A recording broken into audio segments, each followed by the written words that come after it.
There's a word that I used in that teaching clip with that male student, and it was the word mix. And I kept going like this, mixing them all together. What are you mixing together? What's the word? Why do you see it plastered all over YouTube? Why are certain teachers talking about it?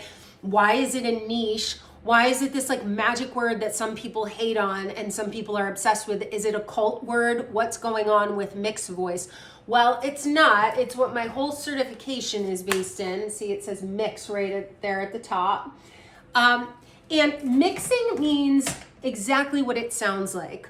So you have head voice and you have chest voice.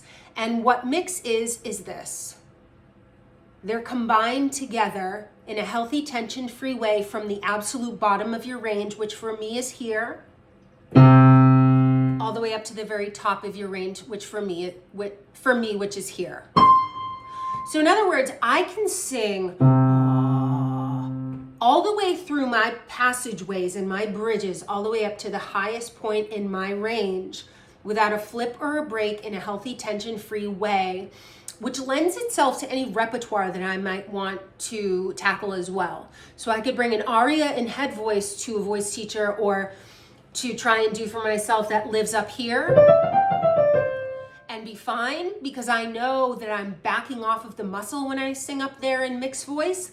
Or I can belt a power ballad like we talked about in the beginning of the hour, way down here, wherever that may be as well. So that's what mixed voice is. It is not a cult. It is it used to be called bel canto singing, but bel canto, which just means beautiful singing, is sort of reserved for the classical field.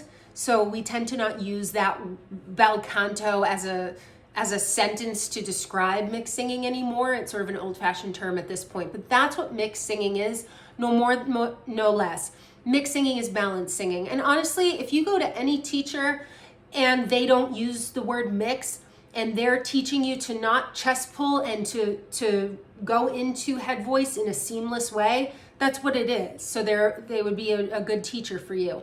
The teachers, though, that study mixed voice, which is me and my other colleagues that are certified in mixed vocal technique, which is through an organization called IVTOM, which stands for the International Voice Teachers of Mix. They're the ones that actually really study the science, the vocal science behind the singing instrument. So I would highly recommend, if you don't study with me, that you do seek out a mixed voice teacher at ivtom.org. That's IVTOM.org. Find yourself a mixed teacher and really incorporate the word into your training. So I hope that helps clear that up a little bit. Okay, so healthy, tension-free from the lowest part of your range all the way up through the top of your range. Balance of air and muscle, mixed voice, head voice, chest voice coming together in a lovely way that you should be able to sing, like I said, until the day that you expire without really any vocal problem at all. Aging, of course, we can't avoid that, but aging should not come with vocal issues and problems. I'm Julie D'Alessandro. If you want to learn more about mixed voice, head on over to juliedalessandro.com, book a voice lesson with me, and I'd love to explain it to you.